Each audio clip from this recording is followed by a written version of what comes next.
should just briefly mention the whole Sarah Sanders thing, right? Sarah Sanders apparently, and I would imagine most people have heard about this by now, right? Yeah. But we should at the very least just talk about it briefly. Sarah Sanders went out to a dinner with, I guess, I don't know if it was with her family. Was that right? Was it with her family? Not sure. To Red Hen in Lexington, Virginia. And apparently the owner got a call from people working at the restaurant saying Sarah Sanders is here, and people feel uncomfortable about it.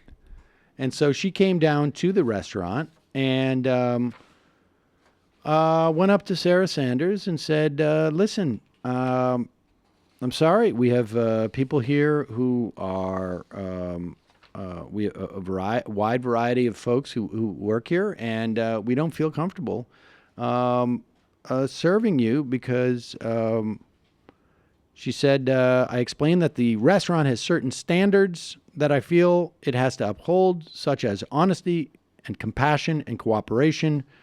And she said, I'd ask you, I'd like to ask you to leave. And she also went on to say, I'm not a huge fan of confrontation. I have a business and I want the business to thrive. This feels like the moment in our democracy where people have to make uncomfortable actions and decisions to uphold their morals. They offered to pay. I said, no, it's on the house. And so Sarah Sanders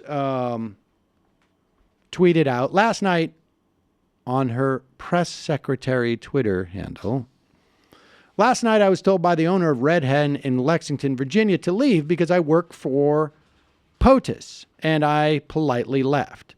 Her actions say far more about her than about me. I think that's probably true. It says that she has integrity, and but I also think it says a lot about, not so much about you as a person, but what you have done. And how we feel about it. And continue to do. I always do my best to treat people, including those I disagree with, respectfully, and will continue to do so. Now, of course, she's not treating any of the parents who have been separated from their children or the children who have been separated from her parents. She's not treating them in any way. She doesn't come in contact with them. She does, however, lie and obfuscate. I don't know if I'm saying that. I don't know if I can pronounce. Obfuscate. Thank you. I wouldn't even be able to say it now after you said that. I just can't pronounce that word. On behalf of people who are treating these people very, very poorly.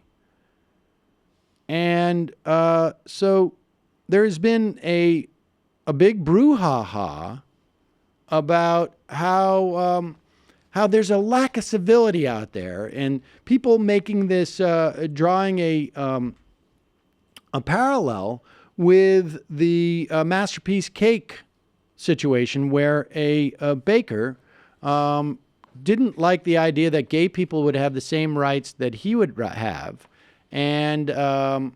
and so he would. I mean, people are doing that, and Of course they are. and here's the distinction, and it's very simple. Okay, it may be a moral choice by a restaurant owner to say to Sarah Sanders that because you work for the President of the United States, you should leave this restaurant. That may be a moral choice for her, but that doesn't make it right or wrong. That's up for other people to decide in terms of their morality as to how they judge that. The issue in the Masterpiece Cake situation is that gay people, because of the history in this country of gay people not having the same rights as other people, Colorado decided to make it, to formulate a statute that says that you cannot treat them differently if you are a commercial enterprise. They are what is known as a protected class. There are many people who are not a member of a protected class. Most people are not a member of a protected class. And you are also not a member of a protected class. You can fire. You can deny a black person the right to eat in your restaurant if it is because they work for the President of the United States. You can do that. Or you can, I should say, ask them to leave.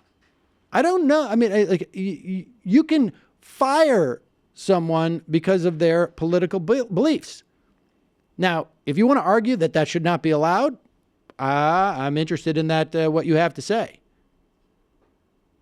You can say, I'm not going to rent to you because you work for the President of the United States. You could say to someone, I'm not going to rent to you because you work for Planned Parenthood. That is actually legal. But you cannot deny someone service based upon certain attributes that they have that are enumerated either in federal or state law. And that's the difference right there. And so, you know, all the whining. And I would also say, to address like the worries about civility, like, are you effing kidding me? Are you kidding me that there is, this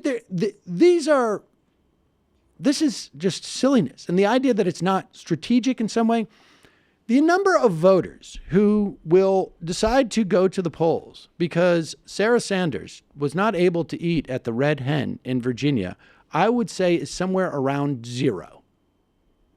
So from a strategic standpoint, there's a lot of like, and I'm open to that argument, but I'm sorry, I just don't think it's the case. I don't think there is enough aggrievement involved in Sarah Sanders not being able to eat. She's not a hero on the right.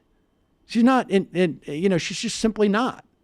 No, like I said before, Sarah Sanders and Kirstjen Nielsen, these people aren't Milo. Like, they don't feed off of people's hatred for them. They really just want to do their shitty jobs and live their lives in peace. And we shouldn't let them. Right, exactly. And I would say, like, the concern that it's going to mobilize people on the right to go vote for Donald Trump, I just think is silly. Like, you know, first off, the only way that you would get that is if it was basically a white male, maybe a military person. Honestly, like, that's just the nature of the conservative movement. They're just not going to get up in arms about Sarah Sanders being mistreated. And, you know, maybe Melania Trump, which is why maybe they threw her out there with that shit. But I don't even think that has any lasting. It's just not happening. There's just not a lot of people out there. Now, they're going to talk about it, but it's just not going to motivate them enough. I'm sorry. They're going to talk about it the way they talked about Kanye joining forces with right, them. Exactly. Which is already blown over at this point, right? Like, you know. Oh, he's already on to Adam Curtis now. Exactly. But an interesting side note, because we're having so much discussion of the rule of law in this country when it comes to the misdemeanor charges that have led to thousands of parents being separated from thousands of children. According to Walter Schaub, who is the former chief ethics officer in our government, using her official account to talk about this is a clear violation of 5 CFR. I believe that is the something federal record, 2635.702A. It's the same as if an ATF agent pulled out his badge when a restaurant tried to throw him or her out. So hopefully we'll see charges pressed against her. And perhaps, I mean, I hope it would be horrible, but I mean, if she's held for any period of time, the kids obviously need to be taken away. Mm-hmm. Lock her up. I mean,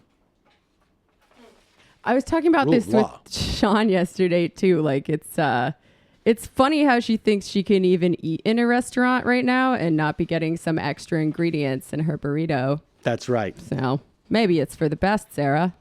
And let me just add this heartwarming tale that protesters confronted Florida Attorney General Pam Bondi at a showing of a documentary about children's TV host Fred Rogers. Is this video of it? Here is video of Pam Bondi. Now, this is not an instance where she was asked to leave, by the owners of the theater. It was where everybody else in the theater decided it's uncomfortable for you to be here. You're ruining Mr. Rogers. You're ruining Mr. Rogers. Mr. Rogers would hate you. Is nothing sacred?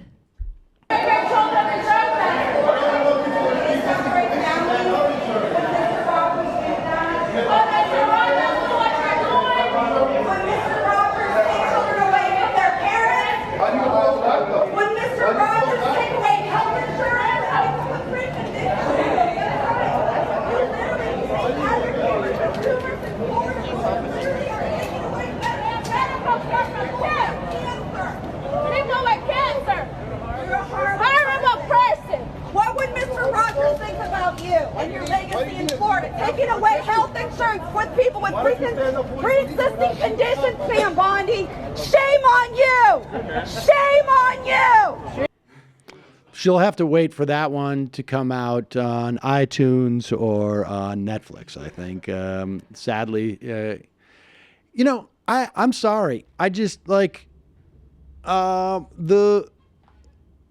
You make choices, and this is all. She didn't have to leave. There's officers there. She could have stayed, but she didn't because people didn't want her around. And there was a time where people would say on the right that folks need to take personal responsibility. And I'm sorry, if you're doing something that's causing people to react that way, and you're a public official, you need to take personal responsibility, right? Mm-hmm. I mean, you brought it about on yourself.